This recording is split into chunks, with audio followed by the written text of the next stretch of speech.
Filmed by a French journalist, a Russian military convoy passes rebel fighters in western Syria. But how much longer will they be there? And what happens to Russia's two bases in Syria now Bashar al-Assad's regime has fallen? The collapse of the regime was very, very quick. It was very, very sudden. And it didn't seem like any of the Iranian units or the Russian units were really facing all that much on the ground. They just kind of evaporated and everything just kind of fell into place. I mean, the Russians technically are still in Tartus. They are still there. They didn't just, yank everybody out and go. So clearly there was some background negotiation that was there. And I think it remains to be seen how the West and also how other governments in the region handle what will pretty much become an HTS, or at least what they hope, an HTS-dominated government. The Kremlin has two key military bases on Syria's Mediterranean coast. The Russians took over Hamamim Air Base near Latakia in 2015. 24 Su-24 and Su-25 jets are stationed there, along with 4 Su-27 flankers and 20 combat helicopters. Further south, the Kremlin also has a naval base at Tartus, built by the Soviets. For Moscow, this is a particularly critical site. It's Russia's only overseas naval base and provides direct access to the Mediterranean. As well as conducting exercises from Tartus, the Russians have also stationed warships and nuclear submarines there. So what's happening to these bases now? Well, satellite imagery shows Russia has removed all its ships and submarines from the port of Tartus. These are said to be in a holding pattern 8 kilometers offshore. Ukrainian intelligence says Moscow has also pulled some of its aircraft out of Latakia.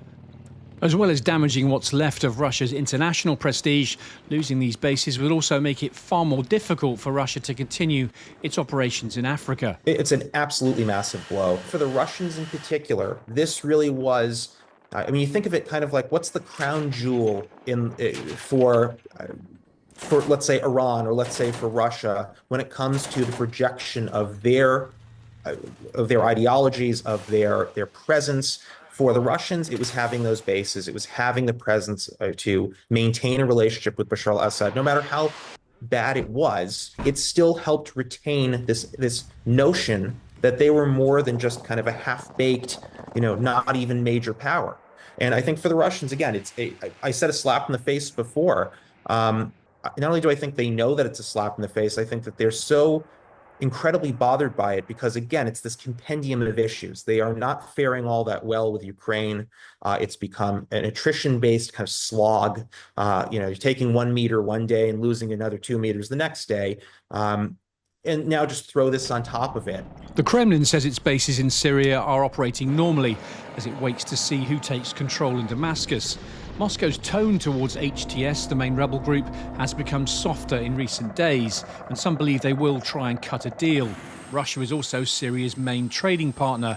But for the rebels, it could still prove too unpalatable to ally with Assad's main military backer and the country that's given him asylum. So what happens if Russia does leave? Where is Vladimir Putin going to focus his attention next? The Russians have demonstrated that even in the middle of the Ukraine war, that they were trying to project in West Africa.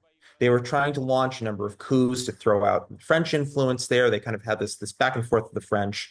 It would not surprise me if they tried to spread a little bit more disorder for their own benefit in Africa. You also look at other places that are a little bit more anarchic right now.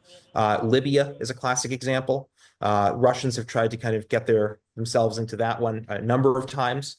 For now, everything is uncertain as regional players like Russia and Iran flex their foreign policy to reflect the collapse of the Assad regime. Russia could feasibly try and move forces to Libya, Mali or Sudan, but none have the same strategic value as Syria for both Russia's pride and global power. Simon Newton, BFBS Forces News. Thanks for watching. For more from BFBS Forces News, like and subscribe to our channel.